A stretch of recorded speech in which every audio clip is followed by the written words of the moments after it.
भजन संहिता अध्याय 17। हे प्रभु, सत्य पक्ष को सुन, मेरी पुकार पर ध्यान दे, मेरी प्रार्थना पर कान दे, क्योंकि यह मेरी निष्कपट जीभ से निकली है। तेरी उपस्थिति में मेरा न्याय हो, तेरी आंखें सच्चाई को देखे।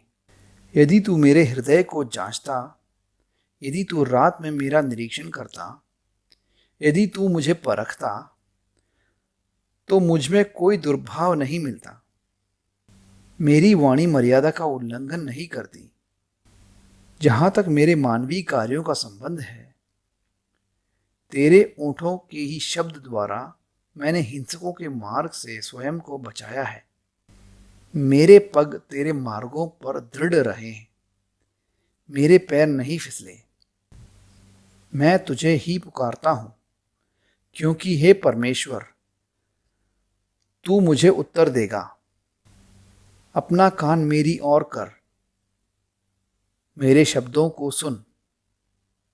अद्भुत रीति से अपनी करुणा प्रकट कर और शरणागतों के उद्धार करता। तू अपने भुजबल द्वारा विरोधियों से उनकी रक्षा करता है। आंखों की पुतली जैसे मुझे संभाल, अपने पंखों की छाया में मुझे छिपा।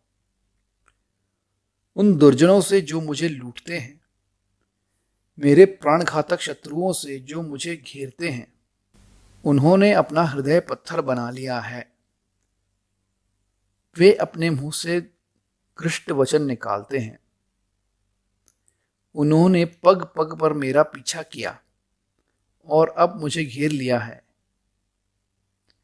उन्होंने अपनी आंखें मुझ पर गड़ाई हैं कि वे मुझे धरती पर पटक दें। वे इस सूह का सदृश हैं जो फाड़ने को तैयार है। वे उन युवा सिंह जैसे हैं जो गुप्त स्थान में घात लगाए हैं। प्रभु, उठ, उनका सामना कर, उन्हें पराजित कर। हे प्रभु, अपनी तलवार द्वारा दुर्जन से मुझे छुड़ा। अपने हाथों द्वारा दुर्जनों से, पृथ्वी के उन पुरुषों से जिनका भाग इसी जीवन में है, मेरे प्राण को मुक्त कर। उनके पेट तेरे दंड भंडार से भरे जाएं। उनके पुत्रों को यथेष्ट से अधिक दंड मिले। वे अपने बच्चों के लिए भी पर्याप्त दंड छोड़ जाएं। परंतु मैं अपनी धार्मिकता के कारण तेरे मुख का दर्शन करूंगा। जब मैं जाऊंगा, तब मेरे स्वरूप को देखकर संतुष्ट होऊंगा।